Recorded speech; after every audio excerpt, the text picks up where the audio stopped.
በአሁኑ ሰዓት በውቅያኖሶች ጥልቀት ውስጥ 6 ብሮከን አሮውስ ወይም የጠፉ የኒውክሌር አረሮች ተቀብረው ይገኛሉ። ለ10 ዓመታት እነዚህ መሳሪያዎች የታሪክ ጠባሳ ብቻ የነበሩ ናቸው። ዛሬ ግን በረቀቁ የባህር ውስጥ ድሮኖችና በቀይ ባህር አካባቢ ባለው የደህንነት መላላት ምክንያት ዓለምን የሚያሰጉ የጊዜ ቦምብ ወይም ታይም ቦምብ ሆኖ ብቅ ብለዋል። ነገር ግን ስጋቱ በባህር ጥልቀት ብቻ የተወሰነ አይደለም። በቺዮስ ሊዮን የነዳጅ ጫኝ መርከብ ላይ ከደረሰው የተቀናጀ የድሮን ጥቃት ጀምሮ እስከ እስራኤል የውስጥ ማህበራዊ ስምጥ ድረስ ያለው ውጥረት የዓለምን የኃይል ሚዛን እየተቀየረ መሆኑ ግልጽ ምልክት ተደርጎ ተወስዷል። እስራኤል በሚሳኤል መከላከያ ጋሻዋ ብትተማመንም በውስጧ ግን በከባድ የስነ ልቦና ጦርነትና የማህበራዊ መከፋፈል ጦርነት ውስጥ እንደምትገኝ የተለያዩ መረጃዎች ወጥተዋል። ወደ አፍሪካ ቀንድ ስንመለስ ደግሞ የአባይ ወንዝ ፍጥጫ ወይም የናይል ወንዝ ፍጥጫ ወደ የውሃ የበላይነት ፍልሚያ መሸጋገሩ የተለያዩ መረጃዎች ያሳያሉ። ግብጽ ኢትዮጵያን በጎረቤቶቿ በኩል ለመክበብ የምትከተለው ስትራቴጂክ ሚራጅ በኢትዮጵያ በኩል በሉዓላዊ ጽናትና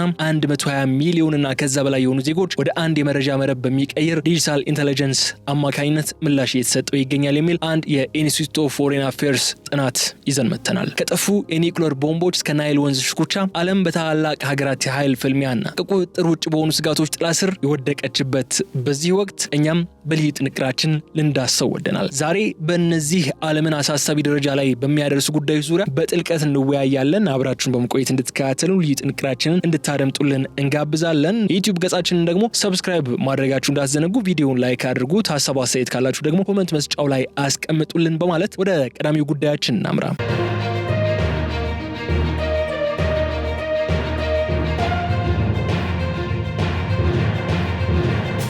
ትላንት መጋቢት 3 ቀን 2018 ዓ.ም በቀይ ባህር ላይ በቺዮስ ሊዮን የነዳጅ ጫኝ መርከብ ላይ የተፈጸመው ጥቃት ነው መላው ዓለምን የንግድ ማህበረሰብ አስደንግጧል። የቺዮስ ሊዮን ጥቃት ተራ ትንኮሳ አይደለም። የተከበራችሁ አድማጮች፣ ይህ የቴክኖሎጂና የስልት ሽግግር የታየበት ክስተት ሆኖ የተመዘገበው መርከቧ እቺ ጥቃት ያስተናገደችው መርከብ የላይቤሪያ ሰንደቅ ዓላማ የምታውለበልብና ከአሜሪካ ኩባንያዎች ጋር ንክኪ ያላት ግዙፍ ነዳጅ ጫኝ መርከብ ናት ተብላለች። ጥቃቱ የተፈጸመው በተቀናጀ ሁኔታ በአየር ላይ በሚበሩ ድሮኖች ወይም UAVs እና በባህር ላይ በሚንሸራተቱ አጥፍቶ ጠፊ ጀልባዎች ወይም አንማንድ ሰርፌስ ቬሂክልስ የሚባሉት USV በመባል የሚታወቁት ናቸው ለዚህ ጥቃት አገልግሎት ላይ ይዋሉት። የሀውቲ አማጽያን ወታደራዊ ሚዲያ በለቀቀው ምስል ላይ እንደታየው ደግሞ አንደኛው አጥፍቶ ጠፊ ጀልባዋ በመርከቧ የግራ ጎን ወይም ፖርት ሳይድ ላይ በፍጥነት በመጋጨት ግዙፍ የውሃና የጭስ አምድ ሲያስነሳ ታይቷል። ይህ ጥቃት የሚያሳየው ደግሞ ሀውቲዎች አሁን ላይ እጅግ የራቀቁ በራዳር ለመለየት አስቸጋሪ የሆኑና በሳተላይት የሚመሩ አጥፍቶ ጠፊ ጀልባዎችን በብዛት እያመረቱ ወይ ከአምራቾች እየተረከቡ መሆኑን የሚያሳዩ። ይህ ማለት ምዕራባውያን በቀይ ባህር ላይ የዘረጉት የመከላከያ ጋሻ ወይም ኦፕሬሽን ፕሮስፐሪቲ ጋርዲያን አሁን ላይ ትልቅ ቀዳዳ ነው ተበስቶበታል ማለት ነው። መርከቧ በወቅቱ ከፍተኛ የነዳጅ ዘይት ጭነት የነበራት ቢሆንም የደረሰባት ጉዳትና የሰራተኞቹ ሁኔታ ምንድነው የሚመስለው? ይህስ በዓለም አቀፍ የነዳጅ ገበያ ላይ ምን ተጽዕኖ ይኖረዋል የሚለውን መመልከት ግድ ይለናል። ለምን ከተባለ የዓለም አቀፍ የነዳጅ ሁኔታ በሆርሙዝ ወሽመጥ እያጋጠመው ባለው ሁኔታ አንጻር በከፍተኛ ሁኔታ ጨምሯል። አሁን ባበል መንደብ ላይ ተመሳሳይ አደጋዎች ያጋጠሙት የሚመጡ ከሆነ ኢራን እንዳለችው የአንድ ድፍድፍ የበርሚል ነዳጅ $200 የመግባት እድሉ ያው በቅርብ ጊዜ የምናየው ይሆናል ማለት ነው። በሚገርም ሁኔታ መርከቧም ፍንዳታው የፈጠረባትን ከባድ አደጋ ወይም ጉዳት ተቋቁማ ጉዟን መቀጠል ስለመቻሏ ተገልጿል። ምንም እንኳ በመርከቧ አካል ወይም ሃል ላይ ጉዳት የደረሰ ቢሆንም ነዳጅ ማፍሰስ አለመጀመሪያዋ ግን እንደ ትልቅ እድል ነው የተቆጠረው። በሰራተኞች ላይ የደረሰ ምንም አይነት ጉዳት የለም ተብሏል። ሆኖም ጉዳቱ የሚለካው በመርከቧ መትረፍ ሳይሆን በተፈጠረው ስጋት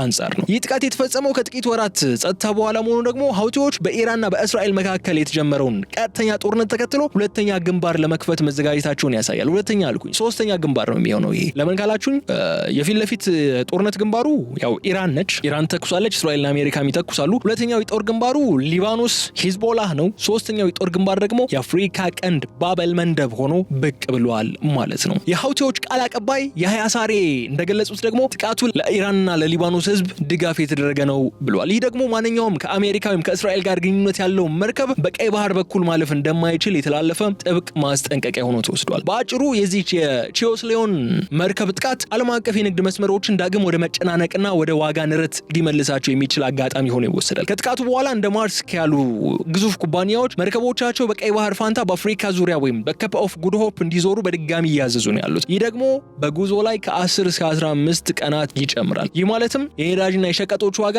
በዓለም ዙሪያ መጨመሩ የማይቀር ይሆናል። ካለበት እጥፍ የመሆን እድልም ሊጋረጥበት ይችላል። የቺዮስ ሊዮን ክስተት የሚያሳየን አንድ ጉዳይ ቢኖር ቀይ ባህር አሁንም በዓለም ፖለቲካ ውስጥ እጅግ ስስና በቀላሉ ሊሰበር የሚችል የንግድ ደም ወሳጅ ቧንቧ መሆኑን ነው። ይህ ጥቃት ለምዕራባውያን ኃይሎች ትልቅ ወታደራዊና ዲፕሎማሲያዊ ሽንፈት ተደርጎም ሊወሰድ የሚችል ጉዳይ ነው ማለት ነው። በሌላ መረጃ በዓለም ዙሪያ የምንሰማቸው ዜናዎች እጅግ አሳሳቢና ልብ አንጠልጣይ የሆኑ መጥተዋል። በተለይ ደግሞ በመካከለኛው ምስራቅና በቀይ ባህር አካባቢ ያለው ውጥረት ከፍተኛ ደረጃ ላይ በደረሰበት በዚህ ሰዓት አንድ ቀደም ሲል እንደ ተረት ይነገር የነበረ ጉዳይ አሁን የዓለም ትልቁ ስጋት ሆኖ ብቅ ብሏል። የጠፉት የአሜሪካም የኒውክሌር ቦምቦች ወይም በወታደራዊ አጠራር ብሮክን አሮስ ከፍተኛ የሆነ ትኩረትን ስበዋል። እነዚህ ከ10 ዓመታት በላይ የጠፉ መሳሪያዎች አሁን ላይ ለምን እንዲህ ትልቅ ዓለም አቀፍ አጀንዳ ሊሆኑ ቻሉ የሚለውን ጥያቄ ታዲያ ማንሳት ግድ ብሎናል።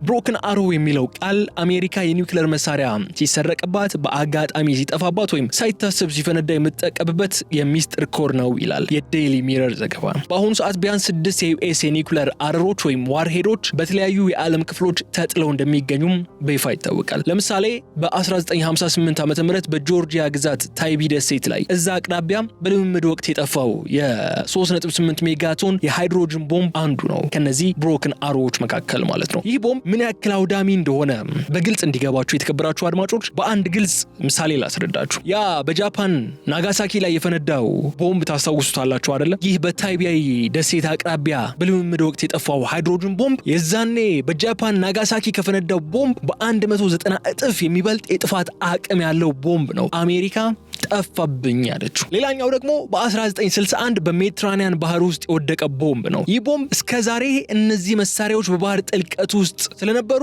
እነሱን ለማውጣት የሚያስችል ቴክኖሎጂ ስላልነበረም እንደ ታሪክ ስህተት ሲታዩ የነበሩና አሜሪካም ማንም አይወጣቸውም በማለት ንቃስታቸው የነበሩ ናቸው። አሁን ግን ሁኔታዎች እየተቀያየሩ የመጡ ይመስላል። ቴክኖሎጂዎችም ሆነ ቀጠናዊ ውጥረት እነዚህን ቦምቦች የማግኘት እድሉን አሳድገውታል የሚባልበት ጊዜ ላይ ደርሰናል። ስጋቱ የመጣው ከሁለት አቅጣጫ ነው። አንደኛው የቴክኖሎጂ እድገት ነው። በአሁኑ ወቅት የመንግስት ያልሆኑ ታጣቂዎችና በከፍተኛ ሀብት የሚደገፉ የተለያዩ የሽብር ቡድኖች እጅግ የረቀቁ የባህር ውስጥ አሳሽ ድሮኖችና ሰርጓጅ መሳሪያዎችን ማግኘት እየቻሉ ነው ያሉት። ሁለተኛው ዋነኛው ምክንያት ደግሞ በቀይ ባህር አካባቢ ያለው የደህንነት መላላት ነው። የሀውቲ አማጽያን በትላንትናው ዕለት በቺዮስ ሊዮን የነዳጅ ጫኝ መርከብ ላይ የፈጸሙት የተቀናጀ የባህር ላይ የድሮን ጥቃት በዓለም አቀፍ የባህር ቁጥጥር ላይ ትልቅ ቀዳዳ መኖሩን አሳይቷል። ባህሩ የጦር ቀጠና በሆነበትና ታላላቅ ሀገራት በኢራንና በእስራኤል ፍጥጫ በተጠመጡበት በዚህ ወቅት እነዚህን የጠፉ የኒውክሌር መሳሪያዎችን ፈልጎ ለማውጣት የሚደረገው ማንኛውም እንቅስቃሴ ለመቆጣጠር እጅግ አስቸጋሪ ሆኗል። ይህ ማለት ደግሞ አንድ አክራሪ ቡድን ወይም የጥፋት ኃይል እነዚህን ቦምቦች አግኝቶ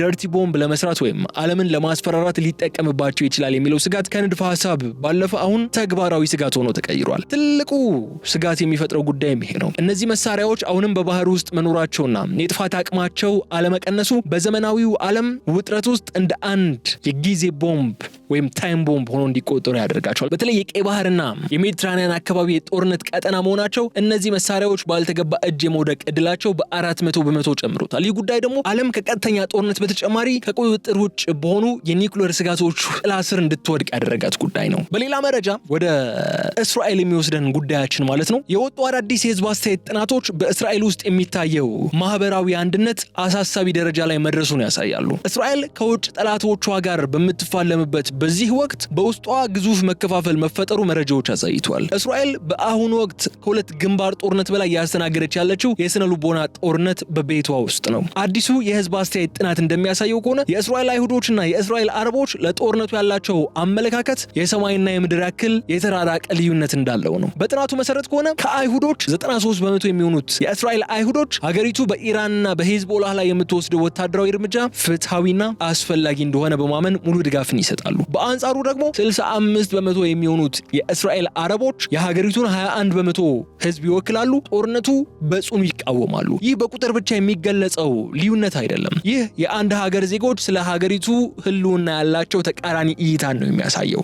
ይህ መከፋፈል በዕለት ተዕለት ኑሮና በሀገሪቱ ደህንነት ላይ ተጽዕኖ እያሳደረን የሚገኛል። እጅግ ሰፊ የሆነ ተጽዕኖ። በመጀመሪያ አረብ እስራኤላውያን በሀገሪቱ ውስጥ ያላቸውን የደህንነት ስሜት በከፍተኛ ሁኔታ ቀንሷል። የደህንነት ስሜት በከፍተኛ ሁኔታ የቀነሰበት ምክንያት ደግሞ ብዙዎቹ በሁለት እሳት መካከል እንዳሉ እየተሰማቸው ነው። በአንድ በኩል ከሊባኖስና ከኢራን የሚተኮሱ ሚሳኤሎች እነሱንም ኢላማ ያደረጉና የሚያጠቁ ናቸው። ለምሳሌ በቅርቡ በሰሜን እስራኤል በደረሰው የሮኬት ጥቃት ምክንያት 60 ሰዎች ሲቆስሉ ጉዳት ከደረሰባቸው መካከል አረብ እስራኤላውያን እንደሚገኙበት መረጃዎች ወጥቷል። በሌላ በኩል ደግሞ በሀገሪቱ ውስጥ ባለው ብሔርተኝነት መጨመር ምክንያት አረብ እስራኤላውያን በስራ ቦታቸው በጎዳናዎችና በህዝብ መገልገያ ላይ ጥርጣሬና መድሎ እየደረሰባቸው እንደሆነ ይገልጻሉ። ይህ የውስጥ ግንባር ወይም ኢንተርናል ፍሮንት መበላሸት ደግሞ እስራኤልን ለውስጥ ረብሻና ለማህበራዊ መፈራረስ ተጋላጭ አድርጓታል። ከዚህ በተጨማሪ የኢኮኖሚና የወታደራዊ ተሳትፎ ላይ የሚፈጠረው ጫና ከተመለከትን ደግሞ እንደ አንድ ሀገር በረጅም ጊዜ ጦርነቱ ስትቆይ የህዝቧን ሙሉ ስምምነትን ትፈልጋለች። አረብ እስራኤላውያን በሀገሪቱ የጤና የትራንስፖርትና የኮንስትራክሽን ዘርፍም ውስጥም ትልቅ ድርሻ ነው ያላቸው። እነዚህ ዜጎች በጦርነቱ ምክንያት ቅሬታ ካደረባቸው ወይም ስራ ካቆሙ የእስራኤል ኢኮኖሚ ከሚሳኤል በላይ ሊጎዳ ነው የሚችለው። ከዚህ በላይ ግን የእስራኤል ኃይሎች መካከል በጠቅላይ ሚኒስትሩ ፖሊሲ ላይ ልዩነቶች መኖራቸው ነው። አንዳንዶች ጦርነቱ አሁኑኑ በድል ይጠናቀቅ የሚሉ፣ ሌሎች ደግሞ ጦርነቱ መቀጠል አለበት የሚሉ ድምጾች ይሰማሉ። ባጭሩ እስራኤል በቴክኖሎጂ የላቀ ጦር ቢኖራትም ማህበራዊ መስተጋብሯ ግን እየተቀደደ እየወደቀ ስለመሆኑ ያሳያል። ዶክተር ኤልያሸር የተባሉ አንድ የስነልቦና ባለሙያ በዚህ ጉዳይ ላይ አተኩረው ሀሳባቸውን ሲሰጡ ምን አሉ መሰላችሁ? እስራኤል ሚሳኤልን መተኮስና መከላከል ትችላለች፣ ጥላቻን ግን መከላከል አልቻለችም የሚለው ንግግራቸው አሁን በግልጽ መሬት ላይ እየታየ ይገኛል ማለት ነው።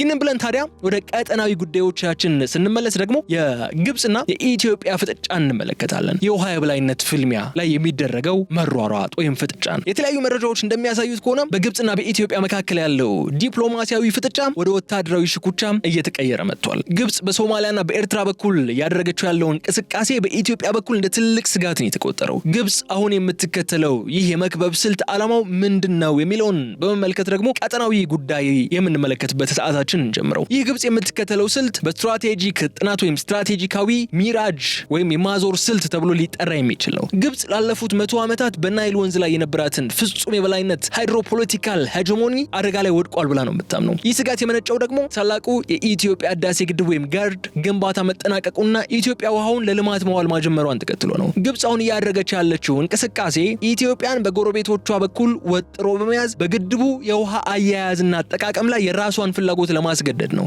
ከሶማሊያ ጋር የደረሰችው የደህንነት ስምምነትና በቅርቡ ከኤርትራ ጋር የጀመረችው ወታደራዊ ትብብር ኢትዮጵያን ከምስራቅና ከሰሜን የመክበብ ሙከራ ተደርጎ ይወሰዳል። ግብጽ ይህንን የምታደርገው የቀጠናውን ደህንነት ለመጠበቅ በሚል ሽፋን እንኳን ቢሆን ዋና ግቧ ግን የኢትዮጵያን ትኩረት ወደ ድንበር በማዞር በናይል ላይ ያላትን የፖለቲካ ተጽዕኖ መልሳ ለማግኘት ነው። ኢትዮጵያ ለዚህ የግብጽ እንቅስቃሴ የሰጠችው ምላሽ እጅግ የጠነከረ ነው። ሉዓላዊ ጽናት ወይም ሶቨሬን ሬዚላንስ የሚል ቃል መጠቀም እንችላለን ይህንን ኢትዮጵያን ምላሽ ለመግለጽ። ይህ ምን ማለት ነው የሚለውን ደግሞ እንመልከት። ኢትዮጵያ የምትከተለው ሉዓላዊ ጽናት ማለት ማንኛውም የውጭ ጫና በመቋቋም የሀገር ውስጥ የልማት አጀንዳን ማስቀጠል ማለት ነው። ሉዓላዊ ጽናት ማለት የኢትዮጵያ መንግስት ግልጽ ያደረገው ነጥብ ቢኖር ግድቡ የኢትዮጵያ ሉዓላዊ ሀብት መሆኑንና በውሃ ሞላል ሆነ ማጠቃቀም ላይ ከማንም ትዕዛዝ እንደማትቀበል የሚያሳይ ነው። ግብጽ በሶማሊያ በኩል የምታደርገው ወታደራዊ እንቅስቃሴ ኢትዮጵያን አያስደነግጣትም። ይልቁንም ኢትዮጵያ ከሶማሊላንድ ጋር ያደረገችውን የምታደርገው ንግግር ለግብጽ እንቅስቃሴ የተሰጠ ስልታዊ ምላሽ ተደርጎ ይወሰዳል። ኢትዮጵያ የባህር በር በማግኘት በቀጠናው ያላትን የኢኮኖሚና የጂኦፖለቲካ ተጽዕኖ ለማሳደግ ነው የምትሰራው። ይህ የግብጽ በባህር በኩል ልታደርግ የምትችለውን ማንኛውም ተጽዕኖ አስቀድሞ የመመከት ስልት ነው የሚሆነው። በሁለቱ ሀገራት መካከል ያለው ውጥረትም በቀጠናው ላይ ሊያስከትል የሚችለው ትልቅ አደጋ አለ። እሱም የተኪ ጦርነት ወይም ፕሮክሲ ዋር ነው። ግብጽና ኢትዮጵያ በቀጥታ ጦርነት ውስጥ ከመግባት ይልቅ በጎረቤት ሀገራት ያሉ የፖለቲካ ልዩነቶችና የታጠቁ ቡድኖችን በመጠቀም ቀጠናውን ሊያናጉት የሚችልበት እድል አለ። ለምሳሌ በሶማሊያ ውስጥ ያለው አለመረጋጋት ለዚህ ትልቅ በርን የሚከፍት ነው። ግብጽ የሶማሊያን መንግስት በመደገፍ ኢትዮጵያን ለማዳከም ትጥራለች። ኢትዮጵያ ደግሞ ከሌሎች የሶማሊያ ግዛቶች ጋር ያላትን ግንኙነት በማጠናከር የራሷን ደህንነት ለማስጠበቅ ትጥራለች። ይህ ፍጥጫ የአፍሪካ ቀንድን ወደማይወጣበት የፖለቲካ ቀውስ ሊከቱ ይችላል። በአሁኑ ሰዓት አካባቢው ከውሃ ሽኩቻ ባለፈ ማን የቀጠናው የበላይ ይሁን ወደሚል የታላላቅ ሀገራት የኃይል ፍልሚያም ተሸጋግሯል። ግብጽ የድሮውን የበላይነት ለመጠበቅ ትታገላለች። ኢትዮጵያ ደግሞ አዲሱን የቀጠናው የኃይል ሚዛን ለመፍጠር ታትራ እየሰራች ትገኛለች ማለት ነው። የኢትዮጵያ መንግስት በዚህ ሁሉ ያህል አንድ አስገራሚ ወታደራዊና ደህንነታዊ ቴክኖሎጂ ይፋ አድርጓል ሲል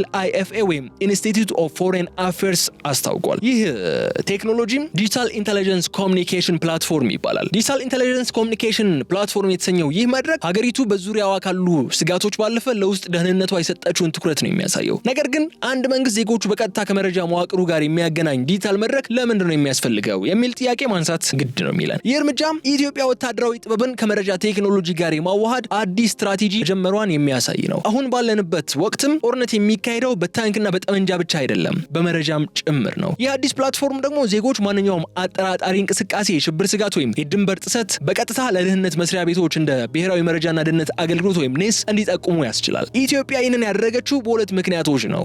አንደኛው ከግብጽና ከኤርትራ ጋር ያለው ውጥረት በበረታበት በዚህ ወቅት የውጭ ኃይሎች የውስጥ ሰላዮችን ወይም ተላላኪዎችን በመጠቀም ሀገሪቱን ከውስጥ እንዳያፈርሱ ለመከላከል ነው። ሁለተኛው ደግሞ በሰፊው የሀገሪቱ ግዛትና ድንበሮች ላይ ያለውን እንቅስቃሴ በሰው ኃይል ብቻ መቆጣጠር ስለማይቻል ከ120 ሚሊዮን በላይ የሆነውን ህዝቧ 120 ሚሊዮን አይንና ጆሮ አድርገው ለመጠቀም በማለም ነው። በዓለም አቀፍ ደረጃ እንደዚህ ያሉ ቴክኖሎጂዎች ለሁለት ዓላማ ነው ሊውል የሚችሉት። አንደኛው መንግስት ሀገርን ከሽብርና ከውጭ ወረራ ለመጠበቅ ያውላቸዋል። ሁለተኛ ደግሞ ሰብአዊ ተሟጓቾች የፖለቲካ ተቃውሞን ለማፈንና ዜጎችን ለመሰለል ሊውል ይችላል የሚል ስጋት ይኖራቸዋል። ግን ደግሞ ሀገርን ከሽብርና ከውጭ ወረራ ለመጠበቅ የሚለው ዓላማ ሚዛን ይደፋል። ሀገር ከሌለች የግል ሚስጥር ወይም ፕራይቬሲ ትርጉም የለውም የሚል ጠንካራ አቋምን ይዟል። በአሁኑ ወቅት ግብጽ በዲጂታል ሚዲያና በሳይበር በኩል የምታካሄደውን የመረጃ ጦርነት ለመመከት ይህ ቴክኖሎጂ የግድ እንደሆነም የኢትዮጵያ መንግስት ባለስልጣናት ይሟገታሉ ይላል ሪፖርቱ። ከወታደራዊ ፋይዳው አንጻር ሲታይ ደግሞ ይህ ፕላትፎርም በድንበር አካባቢ ለሚታየው የኤርትራ ጦር እንቅስቃሴ ምን ምላሽ ለመስጠት ያግዛል ብለን መጠየቅ እንችላለን። እኔ ደግሞ በጣም ያግዛል የሚል መልስ ነው የምናገኝበት። ለምሳሌ በትግራይ ሰሜናዊ ድንበሮች አካባቢ የኤርትራ ጦር ዘልቆ ሲገባ የአካባቢው ነዋሪዎች መረጃውን በፎቶና በቪዲዮ ደግፈው በዚህ ፕላትፎርም በኩል ሲልኩት የኢትዮጵያ መከላከያ ሰራዊት የጠላትን እንቅስቃሴ በእውነተኛ ሰዓት ወይም ሪል ታይም እንዲያውቀውና ፈጣን ምላሽ እንዲሰጥ ያስችለዋል። ባጭሩ ስንመለከተው ኢትዮጵያ አሁን እየገባች ያለችው ተራ መከላከያ ሰራዊት ሳይሆን ስማርት ዲፌንስ ነው፣ ብልጥ የሆነ መከላከያ ነው። ይህ ቴክኖሎጂ የኢትዮጵያ ሉዓላዊ ጽናት አካል ነው። ሀገሪቱ በዙሪያዋ ያሉትን ስጋቶች ለመመከትም በሰው ኃይል ብቻ ሳይሆን በዲጂታል የበላይነትም ለመመከት መወሰኗን ነው የሚያሳየው። ግብጽና ኤርትራ በባህላዊ ጦርነት ስልት ሲዘጋጁ ኢትዮጵያ ደግሞ መረጃን እንደ ዋና የጦር መሳሪያ ለመጠቀም እየተንቀሳቀሰችና ራሷን በዘመናዊው ዓለም እኩል እያራመደች ትገኛለች በማለት የዕለቱን ልዩ ጥንቅራችንን እዚህ ላይ እንቋጨዋለን። የተከበራችሁ የገበያ ሚዲያ ተከታታዮቻችን ለሰዓቱ ያዝንላችሁን ልዩ ጥንቅር እስካሁን ስትከታተሉት የቆያችሁትን ይመስል ነበር። በሶስት ጉዳዮች ላይ በማጠንጠን የተዘጋጀው የዕለቱ ልዩ ጥንቅራችን እዚህ ላይ አብቅቷል። በቀጣይ በሌላ ጉዳይ መልሰን እስክንገናኝ ድረስ መልካሙን ሁሉ ለእናንተ በመመኘት እዚህ ጋር ነው የምሰናበተው። የዩቲዩብ ገጻችንን ሰብስክራይብ ማድረጋችሁ እንዳትረሱ። ቪዲዮውን ላይክ አድርጉ። ሀሳብ አስተያየት ካላችሁ ደግሞ ኮሜንት መስጫው ላይ አስቀምጡልኝ። ሰላም።